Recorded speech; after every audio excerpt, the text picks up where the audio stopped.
So, good morning or good afternoon, everyone. Thank you so much for attending. We are thrilled and elated this morning. We have Barbara Doust with us, who comes from out of the chapter in Southern California, LeTip of Calabasas. So, Barbara is an acclaimed success and mindset coach, author, and speaker. She shows entrepreneurs, business owners, and individuals how to break through their fears, limitations, and negative mindsets in order to achieve outstanding results in both their personal and professional lives. She believes that everyone can achieve personal and professional success beyond their imaginations by helping you expand and embrace a bigger version of yourself by showing you how to get the results. So, without further ado, I'm going to hand it over to you, Barbara. Thank you so much for hosting this call for us today. Yeah, thank you. It's good to be here. And I'm very excited because I dared myself. I had a speech because I was originally supposed to speak at the beginning of January, but then there were the LA fires. And I had that speech all prepared. And then I decided just last week, no, I want to change it up and do something different, completely different, something that I've never done before. So this is the first time presenting it. And part of it is, daring myself to walk my talk, do it differently. So just a little bit about myself in terms of my career. I used to be in the entertainment business for 25 years, had some success, like major successes, never acknowledged the successes because I was more of a freelancer. I had a freelancer mindset. And as a freelancer, I worked from gig to gig to gig to gig to gig. So I have my master's in directing, and I worked with the Olsen twins for 10 years as their personal acting coach.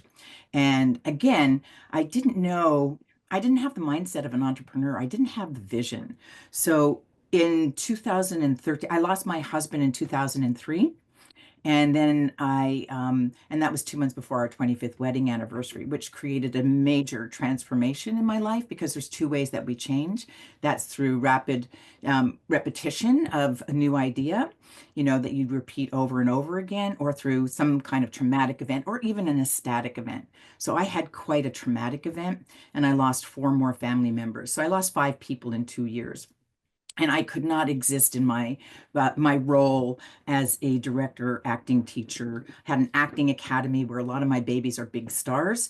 But I realized, it took me years to just have awareness around it. I was always teaching mindset to a lot of these young professionals, and this is what has made them become highly successful in their careers. But I also discovered that I was really good at helping everybody else have success, and I made that more important than my own success. It wasn't until 2013 that I met Bob Proctor, and he changed my life. I doubled my practice, tripled my income in less than a year. I had no intention of coaching, and it was just more to heal myself of the tragedies and the trauma that I had. And I also attended a master's program in spiritual psychology. So Bob was the perfect blend for me of spiritual laws, business principles, and success mindset. And through his work, I've helped so many clients. I've been doing it for the last 12 years with a program called Thinking into Results, where I show entrepreneurs how to leap into playing a bigger game, getting out of their own way and going for big, bold action. So now I just want to share some new ideas that have influenced me and have impacted me. Bob passed away 2 years ago. And I'm always looking for my own growth as well as how to bring more ideas to my clients. So I will share with you today's presentation. I am going to be talking with you about Q2, quarter two, 2025, and to think of this as a challenge for your rapid growth.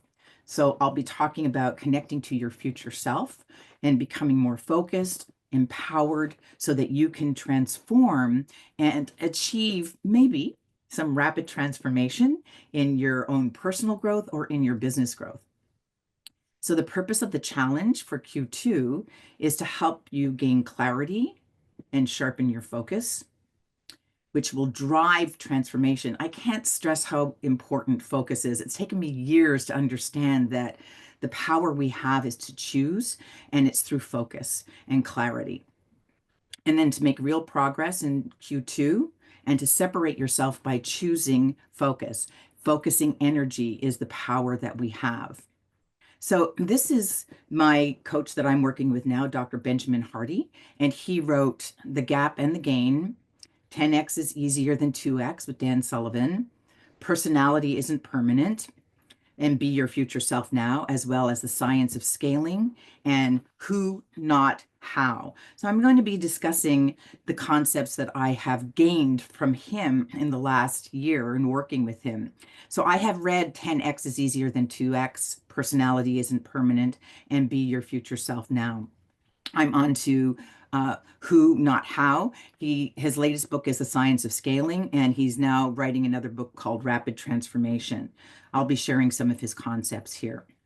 So a lot of us are living, from the past. We're bringing the past into our present. It's a lot easier for us to imagine, use our imagination, and recap the past. And most people are bringing their past into their present, which just keeps repeating the same result over and over again. And they're bringing that into their future, saying, this is what I know, this is what I know, this is what I know. But the work that I do with my clients is really connecting to that future vision and bringing that future vision into the present. And when you have that future vision, in your present, you will be making decisions coming from that future vision. And those decisions will be a lot more powerful to help you have rapid transformation.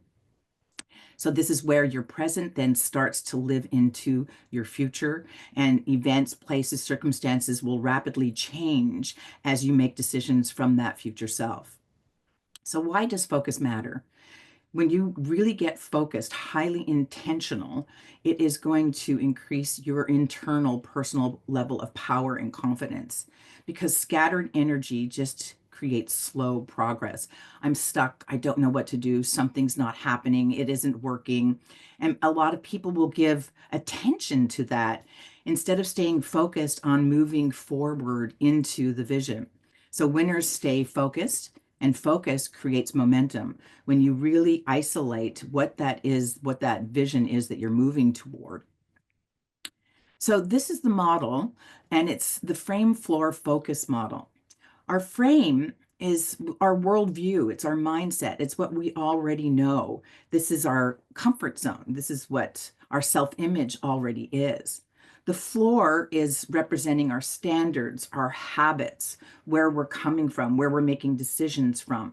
And focus, when we give it focus, it's where our energy flows. So again, if you're focused on what you already know how to do, expecting a different result, you're just going to keep creating more of the same.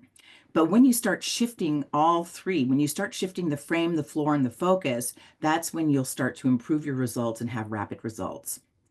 So the real work here, change starts in the mind. And awareness creates transformation. Just I'm always in amazement at how unaware I was in the past, but that was where my level of awareness was. And everything I believe is awareness and growing awareness around your thinking, growing awareness around your beliefs, growing awareness around your limitations. And it really takes mental discipline, and mental discipline will beat hustle, doing more of the same, more of the same. And Napoleon Hill says, if you're not focused on the objective, the future objective, the current results will automatically take over, and you'll be living by default. And most people are living from the place of what they already know instead of challenging themselves to rapid growth. It's 1%, 2%, 5% incremental results that most people are getting. So it's to think beyond your old patterns. Now, here we are. One of the strongest mental faculties that we have is imagination. As Einstein says, imagination is more important than knowledge, for knowledge is limited to all we know and all we understand. And while imagination embraces the entire world and all there ever will be to know and understand. I can't stress enough how important imagination is. Everything's created twice, first in the mind, then in the hand. It's the thinking stuff that gets transformed through intention, through focus, through emotional desire, passion, intention, whatever it is that then moves us into creation. which is physical form. And again, your future self requires imagination. Most people, like I said, are using their past to connect the dots instead of, it's more challenging to connect our dots to our future self, but it takes imagination. Most people are using imagination against themselves, and they're pre-paving their future with worry thoughts, with lack thoughts, with limited beliefs. So your focus is going to help your vision take shape, and you've got to see it before you live it. We're conditioned and programmed to use our five physical senses to look at our outer your 3D reality and say, well, that's the way it is. That's the way it is. Well, in your frame, you're looking at it and saying that's the way it is, when that's really not the way the world is. It's just the way your world is.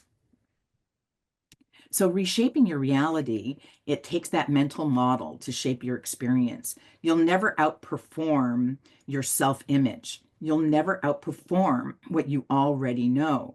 So what do you see when you look in the mirror? Are you telling yourself, that you're limited, that you can't do something, that you don't even know what to do, instead of challenging yourself to what is out there that you don't even know exists? And how do you do that? Well, your beliefs are going to impact your results. And reality bends to focus. I want you to really hear that. What you focus on expands. Your reality is going to bend to your focus. So, to transform your view and transform your life, you've got to understand the power of focusing, and that your future self starts now, and making decisions from that place is going to impact the kind of decisions you make. Use your attention with intention, deliberately, consciously creating effort around choices, because the biggest power we have is to choose. In every minute, our biggest power is choosing. And most people have challenges making decisions. But if you really connect to this future vision and make that your pathway, then your decisions become clear and you already have what it takes. So, a question to you, all of you, in your future self, on a scale of 1 to 10, you can put it in the chat.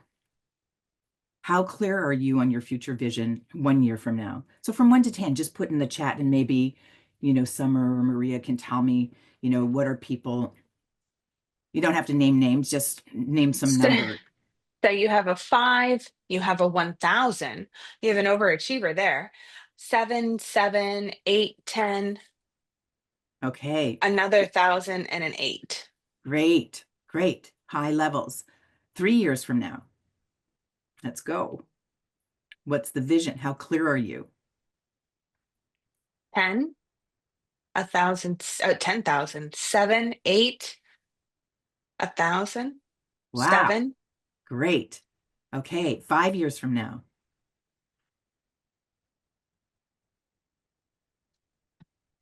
We have a massive overachiever. 10, same at 1,000, 5, 10. Okay, great. It's not on this slide, but let's just put it out there. What about 10 years from now?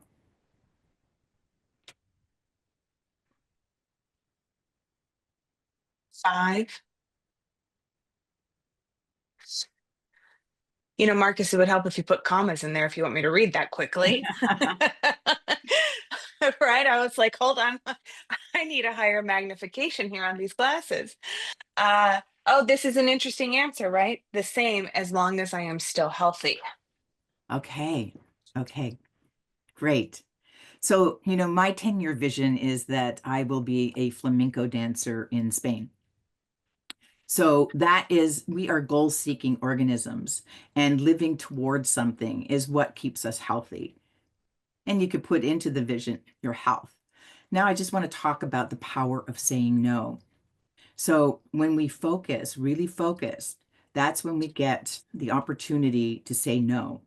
And what does that mean? It means that our strategy involves subtraction, letting go, removing what isn't serving us, removing the lesser goal, and eliminating distractions. So, what are some distractions in your life that are really holding you back and just taking you off track?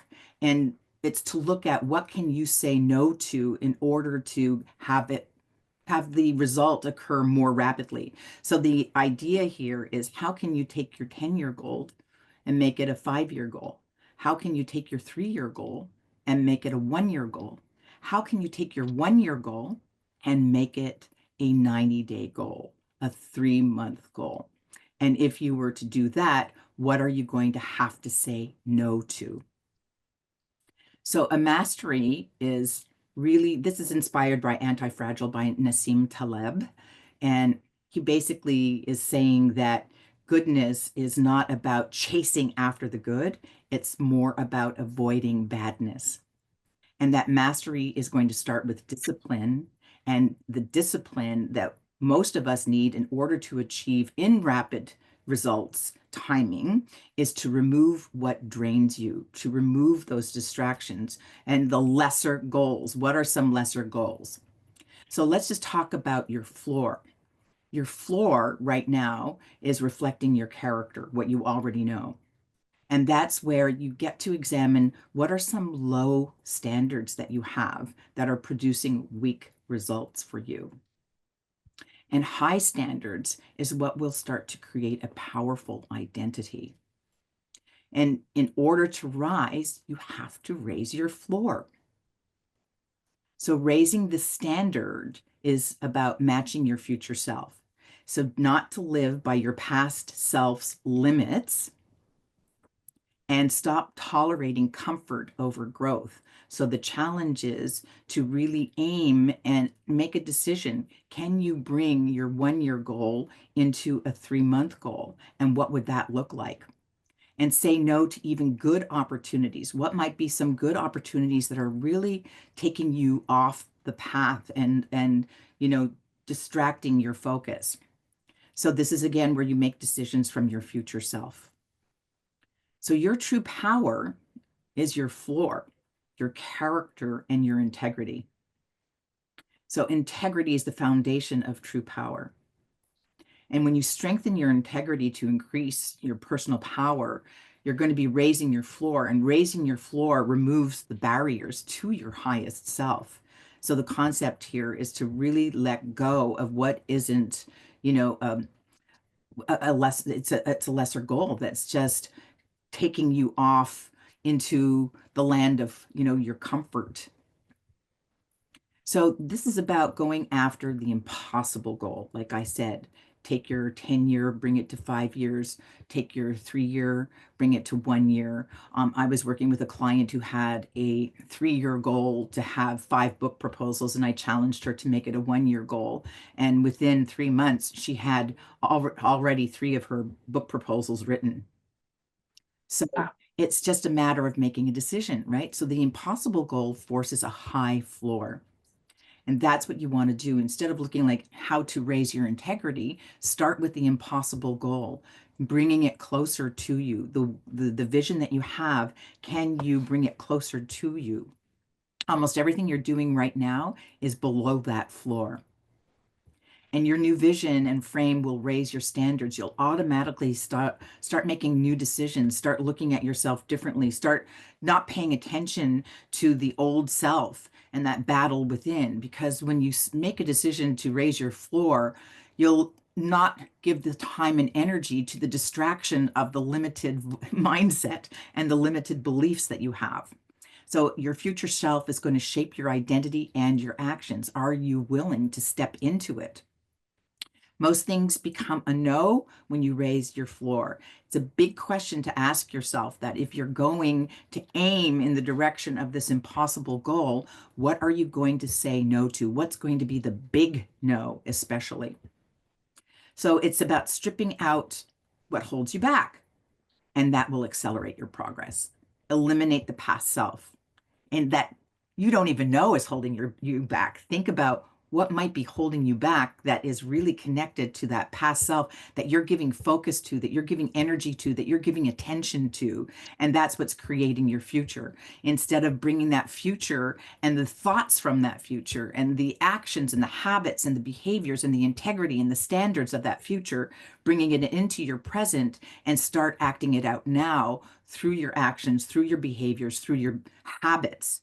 So you get to strip out bad strategies, conflicting goals, and excess ideas going off in different directions, the big shiny objects holding you back or taking you off track. I've had so many shiny objects this past week taking me off track. I've had to really evaluate and say no. And some have been big opportunities, but they just don't serve this impossible goal for me. So focus on what truly serves your future vision and your highest self. Now, some of you have teams, and it's really about simplifying. Complexity requires focus and hard work. And Steve Jobs would always say, really to scale, you must simplify. Complexity is what's limiting most companies and businesses from growing. So strip out the noise, elevate the integrity, raise the floor. Character is the individual, culture is at the team level. Where can you raise the floor and let go of those below it? I worked with a lawyer who really brought his 3 year goal to 1 year and within 2 months lost 8 of his employees because he raised his floor. But within 1 month, he had 8 new employees who were at a different standard, a different level, and had a different floor and lived into the culture that he was developing. And within a couple of months, he doubled his income. So build a team of committed all stars. So reflect on your progress. If you were to reflect on your life over just the past 12 months, what has changed externally and what's changed internally?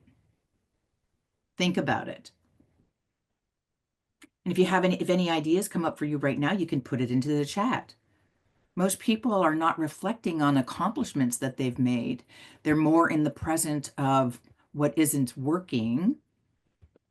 And not for you high achievers on the call necessarily, or the 100%ers or the 1,000%ers, but there's always room for more.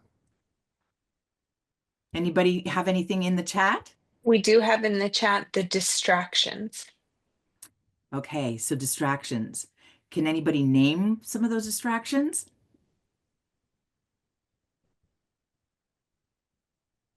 Market uncertainties is another one that came in. Yep, The negatives would fall under the distractions. yep, exactly. So your external life is reflecting your floor. Okay, even a distraction such as you can use social media to your advantage, but you can also use it to your disadvantage, right? What are some distractions, even in your mental chatter, or even in some friendships, or even in some business relationships that you don't have the courage to say no to? You know your floor by what you say yes to, and your commitments shape your results. And that's what's really up to you to decide. It's your decision. Reflect on your courage moves and the progress you've made. So, add in the chat if you've made any courage moves this year, some bold actions, something that's really elevated your floor, that's taken you out of the limitations that you may have been experiencing in the past. We have operational agreements is new to my process and clears up the nonsense. Great. Anyone else? Releasing toxic relationships. Big one. Anything else? I see people leaning forward, so I think there's more to come. It's there. Yeah, I wish I had Setting known this, this stuff earlier. It was like 10 yeah, years ago that friends of mine said, "You don't want to speak. You don't want to have to travel. You don't want to have to leave your home. You don't want to." And I listened. yeah. Another one is setting boundaries with clients and understanding that you can lead the horse to water, but you can't force it to drink. Love that, right? Because otherwise you're being over responsible for someone else's work. Fantastic. That's leadership. So the challenge is to select one goal that feels impossible and use this goal as a filter for your strategy and direction. Raise this goal to an absurdly high level and focus deeply on what makes the biggest impact and understand that everything is a draft. Allow for flexibility. So when I first started working with Ben, I've been speaking for free, let's say, for 15 years because I sell from the stage and that's how I enroll clients. And I just decided I wanted to go after a 10K speech. Within about 2 weeks of that, somebody invited me to be the keynote speaker at the American Film Convention. And then I invited a friend of mine who used to be an event planner, and I said, I'd love your help in, securing some more 10K speeches. And she screamed at me. She said, that's a 25K speech. And I was just like, my whole nervous system was, on high alert, like, you know, danger, danger, danger, danger, until I realized I had to calm down the nervous system. And then could I decide that, it would be a 25K goal? Well, here's the allowed flexibility. I changed it to 25K in 1 month, no matter how many talks I have, but that would be the goal, right? That would be 25K in 1 month, gradually getting it to a higher denomination. So select one impossible goal. Does anybody want to put in what they think might? And again, this takes time to think about, but does anything just pop out? How would you, if you were to really strategize and move, your 1 year goal into 3 months, what would that be?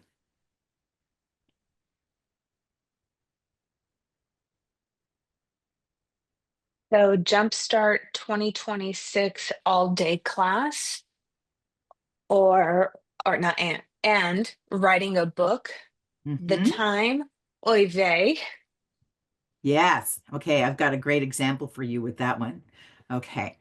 So now it's about frame, right? What is your frame? And a frame is what you determine, it determines what you see and it shapes what's relevant and what you attract. Now it's really, a worldview. And don't let your future be based on your past. It's got to be based on choice. The more you reframe the past. So the idea here is to use your past as a tool, as a learning mechanism, as a feedback tool, rather than saying this is the way it is, this is the way it was, this is who I am. There's no possibility that that's going to be any different because I don't have the skill. Well, most of you probably know that Andrew Carnegie was one of the wealthiest men in the world at the turn of the 20th century, and he didn't know the first thing about steel. He was a steel magnate, and he didn't know the first thing about steel, but he hired the people who could create his wealth and his empire through their knowledge, right? So it's really, again, looking at your limited viewpoints. Your future self should not mirror your past, and it should be a chosen future because choice is the key. Choose a bigger, different future. Raise your floor. So again, the power of saying no, what it leads to, it's when you start to focus on what you say no to, your strategy is going to be built around what you say no to. You start eliminating things that are distracting you. Like somebody just offered me to be in a documentary film and but it's about mental health, anxiety, and depression. It does not align with my vision of being, a mindset expert and success coach. It just doesn't align. I do not want to be branded as somebody who works with anxiety and depression. I i was flattered to be asked. He wanted me to be the only coach in the movie, but I said no. Integrity is defined by what you say no to, knowing yourself, making that decision, and then it's going to create a new focus on what matters. So, this is when you start to create pathways toward your goals. And these pathways always involve people. So, it's not about the how, as Ben writes in his book, Who Not How. It's the key to achieving impossible goals, lines, and connecting with the right people.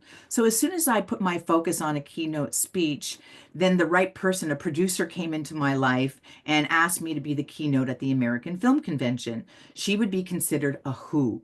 She's now leading me to the number one speaker on Wall Street, who's creating a speaker agency. She's my who.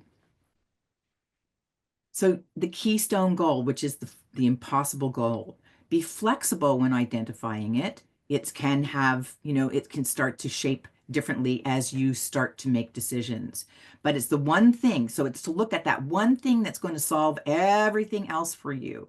So for example, if I'm aiming for 25K a month through speaking, that will give me the opportunity to create a lot of the other things that I want to create. It's the one thing that can solve everything else. So think in terms of what's that one thing for you that's going to, like, it'll be a ripple of all these other things happening for you as a result of this one thing. And it's when you focus, it's going to separate that extraordinary from the ordinary, just as a professional athlete does, right? So if they're focusing on, how they put on their socks, right, and making every step count, it starts to elevate them and their integrity and their identity. And then that opens up doors in life for so many other opportunities. Focusing on a single skill can unlock countless opportunities. So again, it's not about saying yes, it's about saying no. Say no to 100 good ideas and 1,000 distractions. You won't become your future self with too many yeses. Start eliminating. It demands deep focus for you to innovate, and it takes discipline. So what is your unique value? Identify your unique value.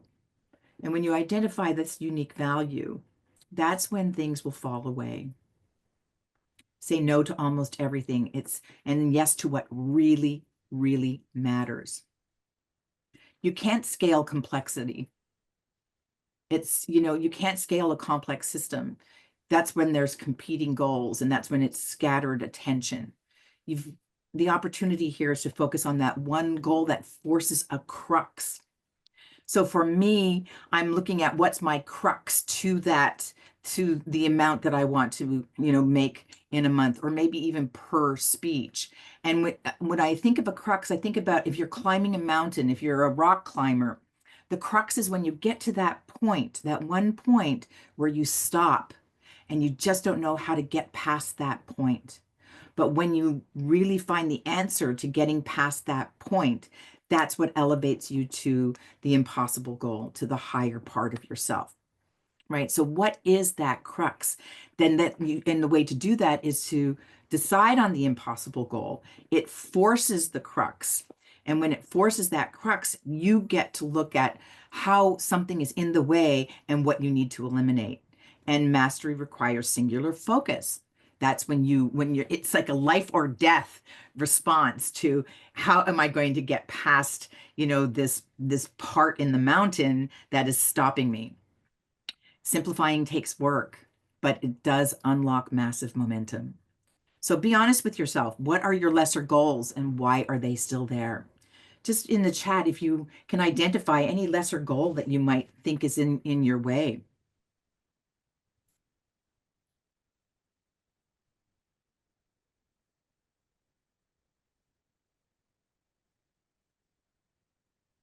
They haven't And come through yet, but I will tell you we have one that says, "This is the best. The more you reframe your past, the more valuable it becomes."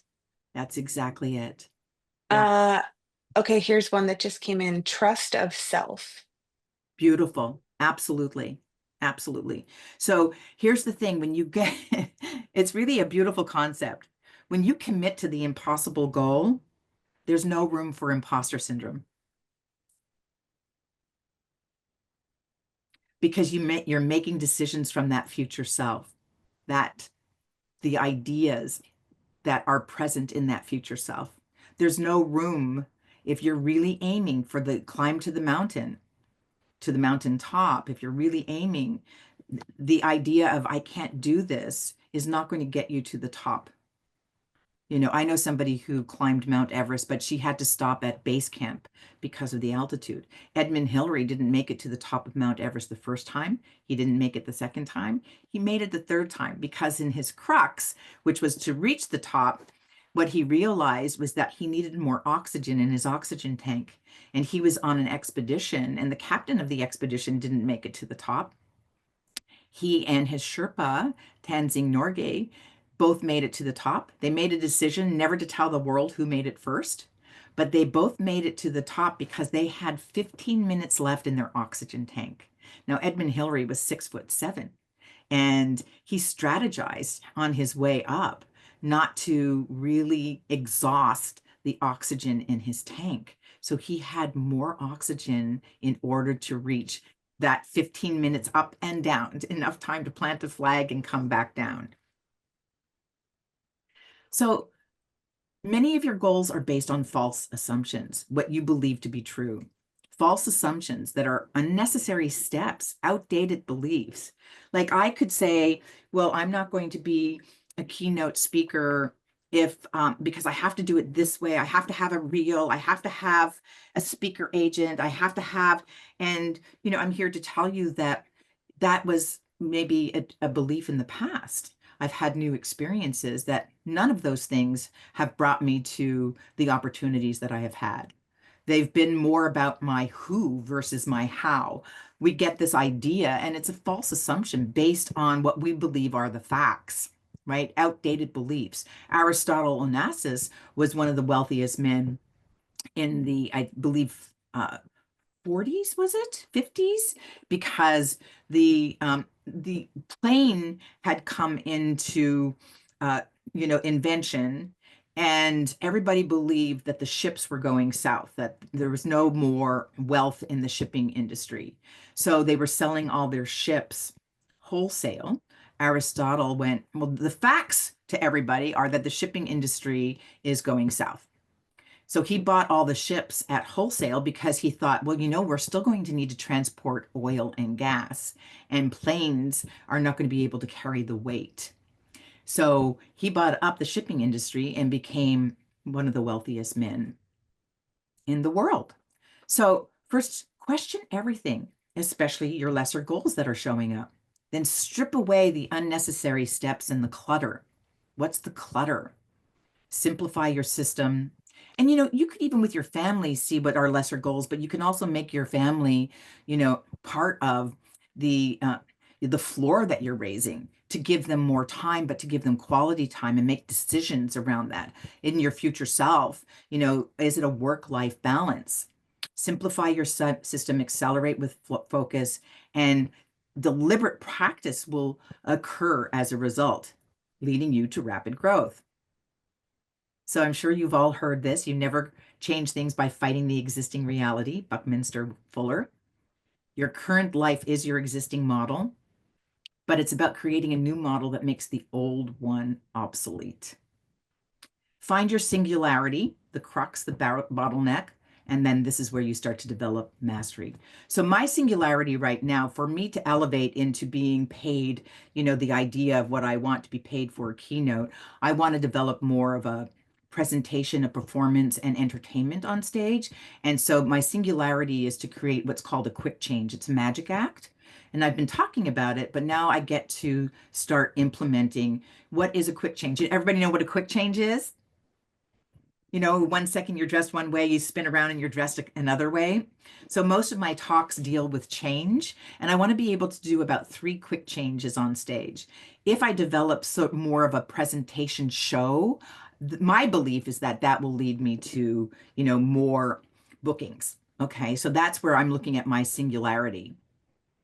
Question is, what's yours? Just think about what is your singularity. You don't have to come up with it right now. So perfection is not when there is nothing left to add, but when there is nothing left to remove. Perfection is not when there is nothing left to add, but when there is nothing left to remove. So the big question is, are you willing and able?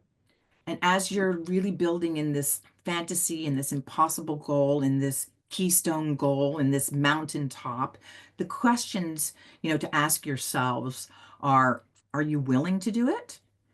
You might not want to do everything it takes, but are you willing It's a big difference in question. And are you able?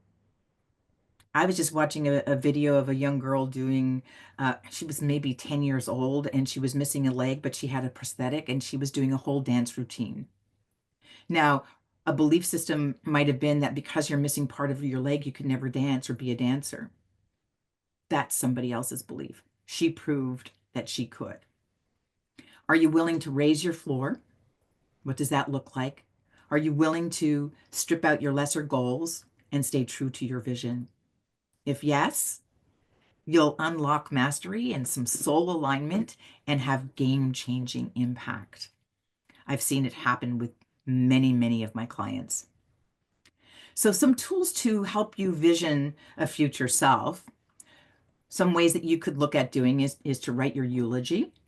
What would you like people to say in remembrance of you? That's one approach. Some people go, oh no, I can't do that. But I found it very helpful for myself. It helped me raise my floor and it helped me look at my choices and my integrity and what I'm committed to, what are my commitments. And in order for, the remembrance to be what I want it to be, it really made my decisions different. Write down your 10-year, 5-year, 1-year plan, which I'm sure most of you have probably done. Another one is to write a gratitude letter from your future self, talking, to you from your future, congratulating yourself, acknowledging yourself, appreciating all the things that you've created through the use of your imagination, because it's one of our biggest powers. You could write a full page document with details written in the present tense. Or you could look at your end scene, like, are you the star or supporting player of your movie? What's the end scene of your movie? And then start working backward, reverse engineering from there. And that can lead you, what is your end scene? So if you are, successfully traveling the world and as a result of major accomplishments throughout your life, what is your end scene? How have you lived as the star? So this is for the person who wrote down about writing a book.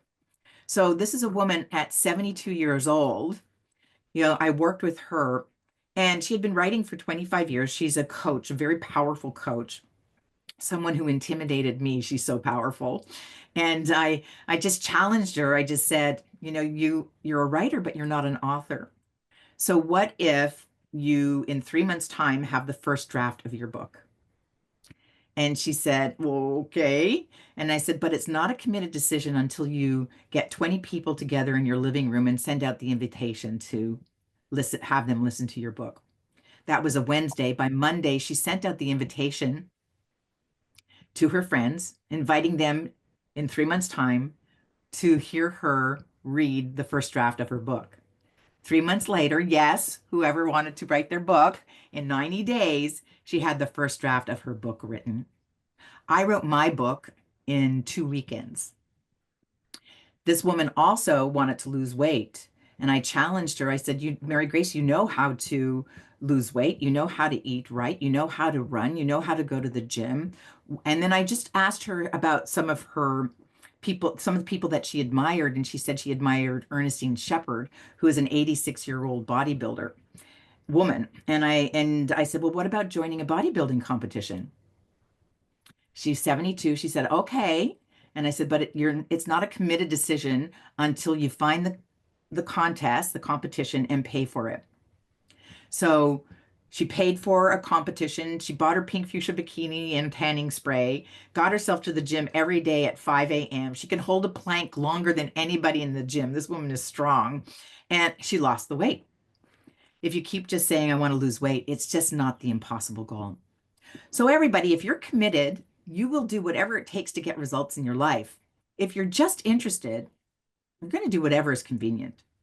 This is from Ken Blanchard, a great business consultant. So I like to say to people, be brave. Even if you're not, pretend to be. You might say it's faking it till you make it. I say act as if. I was in a dance class in my 20s and there was a woman who was large and wanted to be a professional dancer. And everybody's idea was like, no way, lady. 2 years later, that woman, through practice, through being and becoming, she showed up at dance class 3 times a week wearing the dance, regalia, all of it. And 2 years later, she was a thin professional dancer. So her view of herself, her self-image, it's really about deciding that you're going to do it. It's just like learning a language or creating a new habit. You don't feel good about it in the beginning. So it's not about deciding that you're a fraud or deciding that you're faking it. It's really about committing to the action until you get better at it. And the more you commit to it, the more that you do it, the more that you're going to show up. Then one day you're going to be it. This goldfish is going to be a shark. I worked with Tara Lipinski, who won the gold medal when she was 15 in figure skating. And I watched that girl on the ice go triple Lux crash, up, down, up, down, up, down.